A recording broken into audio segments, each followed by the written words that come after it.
My name is Tonya. I served in the Navy from 1994 to 1998 in Bremerton, Washington.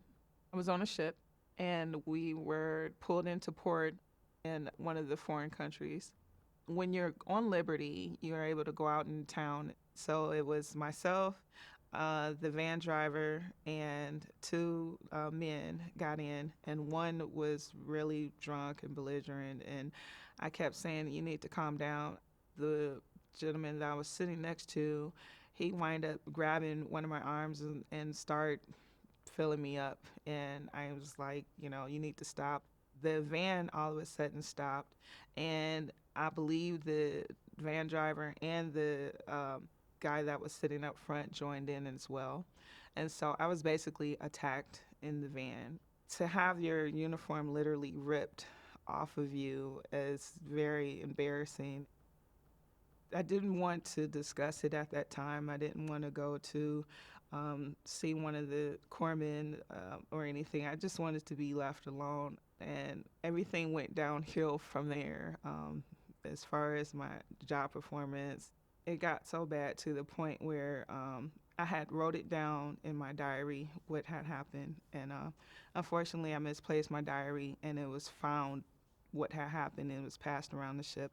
It's very tough to have that open and out on the ship, and it wind up being to the point where I was seeking treatment. I would be seen by a male physician, and I'm like, and they would say, "Why are you here? What is wrong?" I'm like, "I don't want to talk to you," and I would wait to see if a female nurse would come in or a female corpsman or something. And it was always males, and so I wound up holding on to that for years. It ended my career on a sour note because of that, because I couldn't tell my story to anyone. I was too afraid. I didn't want to be looked at differently. Not only to lose my career, I lost my spouse. We were divorced. I went from a ton of friends to none. I was so scared of people and to go out. My family, my parents, my brother, my sister, my daughter, relatives were saying, "We literally have to walk on eggshells around you. We don't know what to say. You make us cry. You have no tact. You don't care. You slam doors. You throw things down. And you're like acting up. We don't know what's wrong with you." I felt like at that time when I first got out, veterans were for older people or that Vietnam era. And so I didn't think that it would apply to me, that I could talk to anyone. I went to, it was like a veteran stand down event.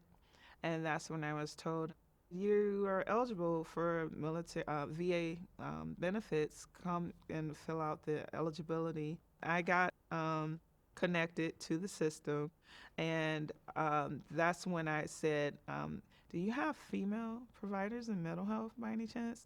"Yes, we do." "So you do? I'd like to talk to one." So I was put with a psychologist, and boy, she was great. And she said, "You got a lot of stuff that you're dealing and coping with, and you need to see a psychiatrist and get some medication going." It took about 10 visits for me to really say why I wanted to see a female. I say it took about 6 months for me to actually begin to start seeing change. Oh man, I'm a whole different person. I've exceeded my goals. I wind up graduating in higher education with multiple degrees I hold.